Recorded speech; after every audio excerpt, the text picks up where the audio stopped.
Medieval castles were not cosy palaces. They were massive stone fortresses, designed primarily for defence, not comfort. Their thick walls, high ceilings and minimal windows, while effective against sieges, made heat nearly impossible to retain. In truth, medieval castles were often cold, damp and brutal, testing the endurance of everyone who lived within their walls. The construction of castles was guided first and foremost by military strategy.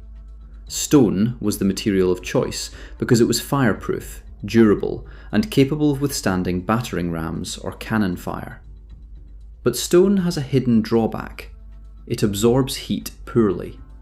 In winter, the walls would chill to the touch and radiate cold into every room. Unlike timber structures, which could retain some warmth, the thick stone made the interior feel like a frozen cave.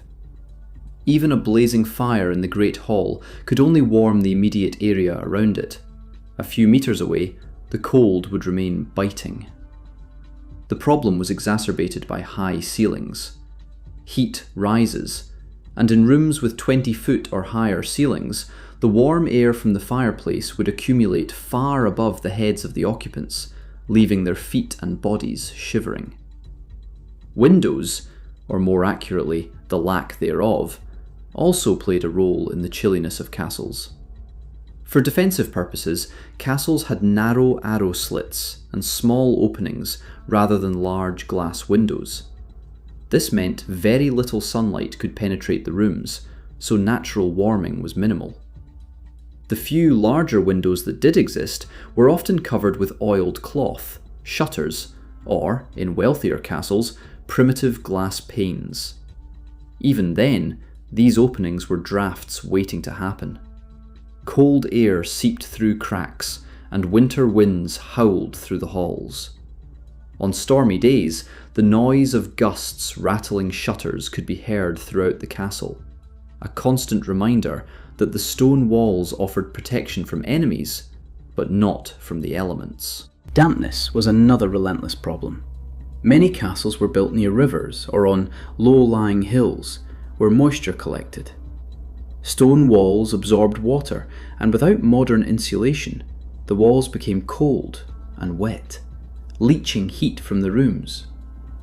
Basements, dungeons, and storage areas were particularly frigid. In some castles, rooms below ground level were so cold that water stored there could freeze in winter. Condensation would form on walls and ceilings, dripping onto floors and furniture, and creating an atmosphere that felt perpetually clammy. In these conditions, illnesses like colds, rheumatism, and respiratory infections were common, especially among those who could not afford the warmer upper floors or the smallest luxuries like furs and blankets. Heating systems in medieval castles were primitive and inefficient. The primary source of warmth came from large hearths, usually located in the Great Hall. Fires were fueled by wood, which was often damp and smoky, producing more smoke than heat. Chimneys were just beginning to be widely used.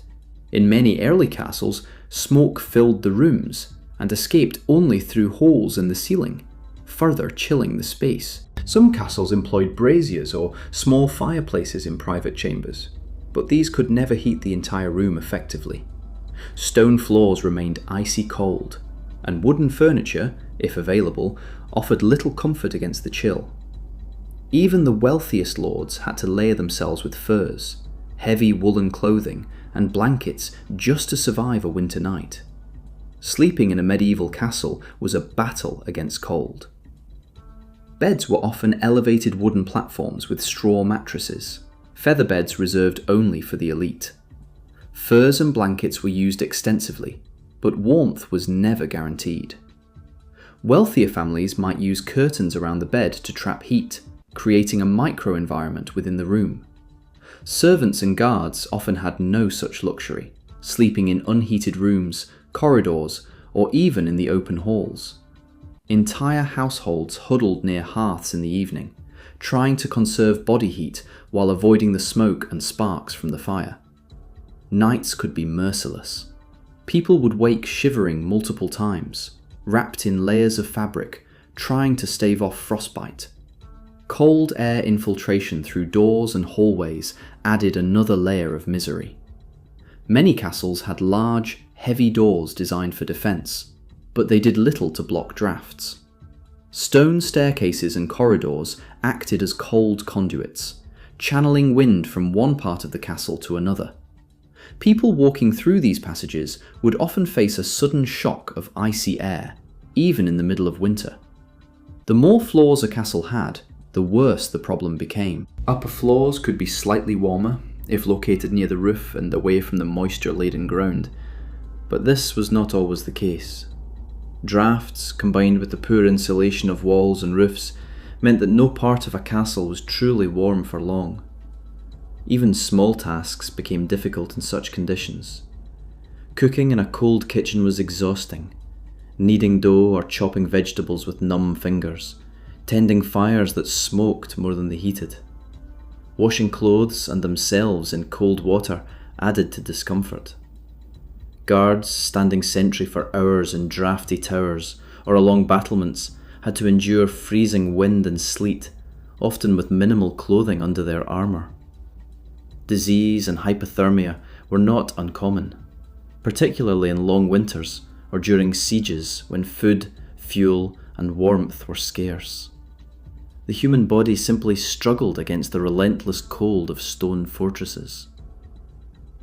Castles did evolve to improve warmth, but slowly and unevenly. The introduction of chimneys, glazed windows, and more efficient fireplaces helped, but these changes were gradual and primarily benefited the upper floors and wealthy inhabitants.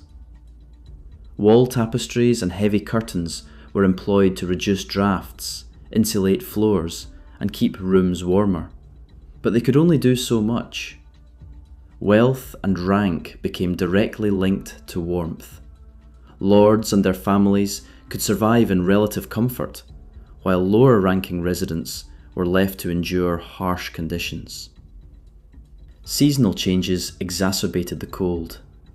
Winters in medieval Europe could be extremely harsh, particularly during the so-called Little Ice Age in the later medieval period. Snow could pile high against castle walls, freezing the stone from the outside in.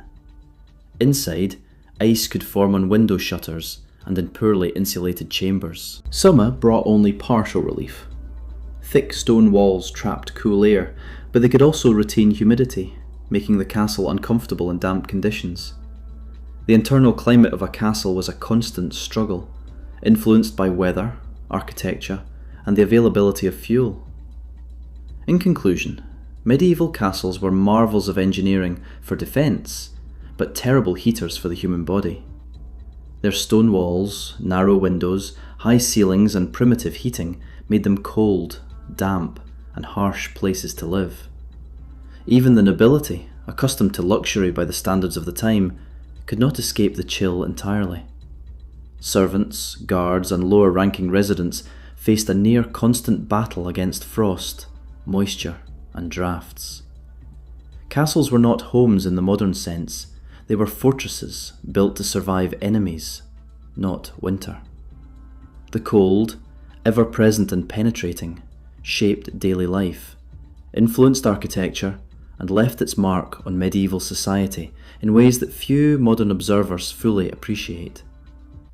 The next time you see a medieval castle in film or fantasy, remember, beneath the grandeur and stone towers, the cold was inescapable. Life within these walls demanded resilience, adaptation, and endurance. A constant reminder that survival was never guaranteed, especially when the fire could only warm so much, and the stone would always